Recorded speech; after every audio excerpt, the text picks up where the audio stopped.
बिस्मिल्लाहिर्रहमानिर्रहीम। अस्सलाम वालेकुम। इस वीडियो में हम इलेक्ट्रॉनिक कॉन्फ़िगरेशन के बारे में समझेंगे। ये टॉपिक क्लास 9th की केमिस्ट्री के स्ट्रक्चर ऑफ एटम वाले चैप्टर से लिया गया है। इलेक्ट्रॉनिक कॉन्फ़िगरेशन से मुराद किसी भी एटम में इलेक्ट्रॉन्स की तरतीब है। It is the distribution of electrons around the nucleus in various shells और sub shells according to their increasing energy. किसी भी एटम के गिर्द मौजूद शेल्स में इलेक्ट्रॉन्स जिस तरतीब से पाए जाते हैं उसको इलेक्ट्रॉनिक कॉन्फ़िगरेशन कहते हैं, और ये तरतीब जो होती है वो इंक्रीजिंग एनर्जी लेवल के हिसाब से होती है। यानी इसका मतलब ये है कि जो इलेक्ट्रॉन्स एनर्जी के हिसाब से कमज़ोर हैं वो सबसे पहले आएंगे न्यूक्लियस के गिर्द फर्स्ट शेल में। मज़ीद आगे जाने से पहले आपको शेल्स और सब शेल्स का कॉन्सेप्ट क्लियर होना ज़रूरी है। एटम के बारे में या एटम के स्ट्रक्चर के बारे में तो आप जान चुके होंगे। ये एटम का एक स्ट्रक्चर है। इसके सेंटर में एक छोटा सा न्यूक्लियस होता है जिस पे पॉजिटिव चार्ज होता है, और उसके गिर्द दायरों में इलेक्ट्रॉन्स रिवॉल्व करते हैं। इन दायरों को शेल्स कहते हैं। यानी ये जो सर्कल्स हैं मुख्तलिफ साइज के, ये शेल्स कहलाते हैं। इन्हीं शेल्स को एनर्जी लेवल्स भी कहते हैं और इन्हीं शेल्स को ऑर्बिट्स भी कहते हैं।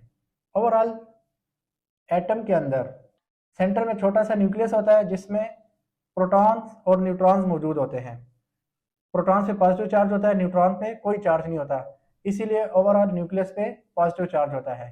और न्यूक्लियस के गिर्द शेल्स में या ऑर्बिट्स में इलेक्ट्रॉन्स रिवॉल्व करते हैं जिन पे नेगेटिव चार्ज होता है। इन शेल्स के अपने नाम हैं। फॉर एग्जांपल जो फर्स्ट शेल है उसको के शेल कहते हैं, सेकंड शेल को एल, थर्ड शेल को एम, फोर्थ शेल को एन कहते हैं। यानी शेल्स की तरतीब इस तरह है कि जो न्यूक्लियस के सबसे नज़दीक है जिसको फर्स्ट शेल भी कहते हैं वो के कहलाता है, उसके बाद एल, उसके बाद एम, उसके बाद एन, और इसी तरह ओ, पी और क्यू। तो ये जो शेल्स होते हैं इनके अंदर इलेक्ट्रॉन्स रिवॉल्व करते हैं। इलेक्ट्रॉन्स हर एटम के मुख्तलिफ होते हैं, उनकी तादाद एटम के हिसाब से होती है। तो इलेक्ट्रॉन्स मालूम करने के लिए कि किस शेल में कितने इलेक्ट्रॉन्स होंगे उसके लिए एक जनरल फार्मूला होता है 2n²। यहाँ n से मुराद है नंबर ऑफ शेल, यानी कि किस शेल की बात हो रही है, आपने किस शेल के इलेक्ट्रॉन्स फाइंड करने हैं या आप चाहते हैं कि किस शेल में कितने इलेक्ट्रॉन आएंगे, तो उसके लिए एक जनरल फार्मूला दिया गया है 2n²। यहाँ पे ये जो n लिखा हुआ है इसका मतलब है नंबर ऑफ शेल, यानी first shell, second shell, third shell और फोर्थ शेल। इसी तरह फर्स्ट शेल जैसा कि मैंने बताया, फर्स्ट शेल को के शेल कहते हैं, सेकंड शेल को एल, थर्ड शेल को एम और फोर्थ शेल को एन शेल कहते हैं। अब हम ये जनरल फार्मूला के तहत फाइंड करेंगे कि के शेल में कितने इलेक्ट्रॉन्स आएंगे, तो 2n²। अब चूंकि ये फर्स्ट शेल है तो n की जगह 1 आ जाएगा। इसका मतलब है फर्स्ट शेल यानी के शेल में 2 इलेक्ट्रॉन्स आ सकते हैं। इसी तरह एल शेल सेकंड शेल है तो n की जगह 2, यानी सेकंड शेल में 8 इलेक्ट्रॉन्स मैक्सिमम आ सकते हैं। इसके बाद एम शेल यानी थर्ड शेल में मैक्सिमम 18 इलेक्ट्रॉन्स आ सकते हैं, जबकि एन शेल में 32 इलेक्ट्रॉन्स एन शेल में आ सकते हैं। तो ये तो शेल का कॉन्सेप्ट था जो एटम में न्यूक्लियस के गिर्द सर्कल फॉर्म में मौजूद होते हैं। तो ये अब हम जान चुके हैं कि के शेल में मैक्सिमम 2 इलेक्ट्रॉन्स आ सकते हैं, एल शेल में 8, एम शेल में 18 और एन शेल में 32 इलेक्ट्रॉन्स मैक्सिमम आ सकते हैं। शेल्स के मज़ीद अंदर अगर स्टडी करें तो शेल्स के अंदर सब शेल्स होते हैं, और सब शेल्स के बारे में अगर बात करें तो सब शेल्स 4 तरह के होते हैं, S, P, D और F। ये 4 तरह के सब शेल्स हैं जो एक शेल के अंदर मौजूद होते हैं। अब इनकी बात करें कि कौन से शेल में कितने सब शेल होंगे। जैसे अगर हम के शेल की बात करें तो के शेल में सब शेल कितने होंगे, तो हमेशा ये स्टार्ट होते हैं S से। तो चूंकि के शेल पहला शेल कहलाता है इसलिए इसमें सब शेल 1 होगा और वो होगा S।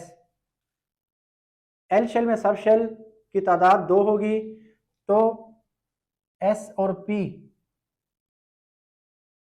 इसी तरह एम शेल में, चूंकि ये तीसरा शेल है, तो इसमें सब शेल होंगे 3, यानी एस, पी और डी। इसी तरह एन शेल में सब शेल्स की तादाद शेल नंबर के हिसाब से 4 होगी, एस, पी, डी और एफ। अब जैसा हमने शेल के अंदर मैक्सिमम इलेक्ट्रॉन्स फाइंड किए कि के शेल में और एल शेल में, एम शेल में, एन शेल में कितने कितने इलेक्ट्रॉन्स आ सकते हैं, तो अब शेल के बाद ये सब शेल के अंदर डिस्ट्रीब्यूट हो जाते हैं। असल में इलेक्ट्रॉनिक कॉन्फ़िगरेशन का मतलब ही यही है कि final destination of electrons, electrons का असल मकाम। तो इस तरतीब से ये डिस्ट्रीब्यूट होते हैं कि जो सबसे कमज़ोर इलेक्ट्रॉन होता है एनर्जी के हिसाब से, वो सबसे पहले आता है, यानी कि फर्स्ट शेल में आएगा और उसके अंदर सब शेल एस में। जो सेकंड शेल में आएंगे तो पहले वो एस को फिल करेंगे और फिर पी को। अब ये देखना है कि इन सब शेल्स में इलेक्ट्रॉन्स कितनी तादाद में आ सकते हैं। तो ये सब शेल्स हैं और सामने इसके मैक्सिमम इलेक्ट्रॉन्स को शो करेंगे। तो याद रखें, एस शेल में मैक्सिमम 2 इलेक्ट्रॉन्स आ सकते हैं, पी शेल में 6 इलेक्ट्रॉन्स आ सकते हैं, डी में 10 और एफ में 14 इलेक्ट्रॉन्स आ सकते हैं। तो ये थी शेल्स और सब शेल की बात। इसका कंसेप्ट क्लियर होना ज़रूरी था। इसके बाद हम अपने असल टॉपिक यानी इलेक्ट्रॉनिक कॉन्फ़िगरेशन की तरफ जाएंगे। इलेक्ट्रॉनिक कॉन्फ़िगरेशन में अब आपको समझ आ गया होगा कि क्या करते हैं कि इलेक्ट्रॉन्स को अपने असल मकाम तक पहुंचाते हैं ऑन इंक्रीजिंग एनर्जी लेवल, यानी जो सबसे कमज़ोर इलेक्ट्रॉन होगा वो सबसे पहले न्यूक्लियस के नज़दीक। और शेल्स में भी आप याद रखें, अगर एस, पी, डी और एफ है तो इसमें एनर्जी का थोड़ा सा मामूली सा डिफरेंस होता है, यानी एस जो है वो एनर्जी के हिसाब से सबसे लो होता है, उसके बाद थोड़ा सा एनर्जी के हिसाब से अच्छा होता है पी, फिर डी और फिर एफ। तो इसमें हम जो तरतीब देंगे वो लो इलेक्ट्रॉन्स को पहले प्लेस करेंगे, उसके बाद हाइयर और उसके बाद उससे हाइयर इलेक्ट्रॉन्स। तो किसी भी एटम के इलेक्ट्रॉनिक कॉन्फ़िगरेशन की तरतीब कुछ इस तरह होती है: 1s2, 2s2, 2p6, 3s2, 3p6, 4s2, 3d10, 4p6, 5s2, 4d10 और 5p6। इस तरह ये आगे जाता है, ये 7 तक जाता है। अब यहाँ पे आपको थोड़ी मुश्किल हो रही होगी कि ये किस हिसाब से लिखे गए हैं: 1s2, 2s2, 2p6, 3s2, 3p6, 4s2, 3d10, 4p6, 5s2, 4d10 और 5p6। तो यहाँ पे मैंने आपको समझा दिया था कि जो भी एस सब शेल होता है उसमें मैक्सिमम 2 इलेक्ट्रॉन्स आ सकते हैं, पी में 6 इलेक्ट्रॉन्स आ सकते हैं, डी में 10 इलेक्ट्रॉन्स और एफ में 14 इलेक्ट्रॉन्स मैक्सिमम ऑक्यूपाई कर सकते हैं। तो उस हिसाब से ये 1s2, 2s2 जब भी देखें पी में मैक्सिमम 6 इलेक्ट्रॉन्स लिखे हैं, अगर डी में देखें तो 10 लिखे हैं, जो कि यहाँ पे भी आपको बताया था। तो ये अक्सर जो स्टूडेंट्स होते हैं उनको ये तरतीब लिखना बहुत मुश्किल होती है। तो आज मैं आपको आपके लिए ये बहुत इजी करने लगा हूँ। आपने सिंपल जो सब शेल्स हैं एस, पी, डी और एफ, ये 4 सब शेल्स हैं। अब इनको आपने इस तरतीब से लिखना है कि पहले सब शेल को उठा के आप 2 दफ़ा लिख लें, यानी एस एस। इसी तरह अब नेक्स्ट सब शेल को मिला के, यानी पी को इसके साथ मिला के, और तरतीब रखनी है, पी पहले लिखना है, एस बाद में, ये 2 दफ़ा लिखें, यानी पी एस फिर पी एस। इसी तरह आप अब डी को भी साथ मिला लें और तरतीब ये रखनी है कि डी को पहले लिखना है, पी को उसके बाद और एस को उसके बाद। ये सेट आपने बना के 2 दफ़ा लिखना है, यानी कि डी पी एस, दोबारा डी पी एस। तो चलिए यहाँ तक मैं आपको समझाता हूँ कि अब आपने इसको नंबरिंग देनी है। जो एस सब शेल है कहाँ से शुरू होते हैं, यहाँ से 1, 2, ये 3 हो जाएगा, 4, 5, 6। मैंने भी सिर्फ जो एस सब शेल है उनको नंबरिंग की है। उसके बाद पी सब शेल का नंबर है, लेकिन अब पी जहाँ से स्टार्ट हो रहा है उसको आपने 2 से शुरू करना है, उसके बाद 3 हो जाएगा, फिर 4 और 5। अब बाकी रह गया डी। तो डी को आप स्टार्ट करेंगे, जैसे एस को स्टार्ट किया 1 से, तो पी को हमने 2 से स्टार्ट किया। अब डी जहां भी पहला डी आएगा उसको 3 से स्टार्ट करेंगे, 3 और ये 4।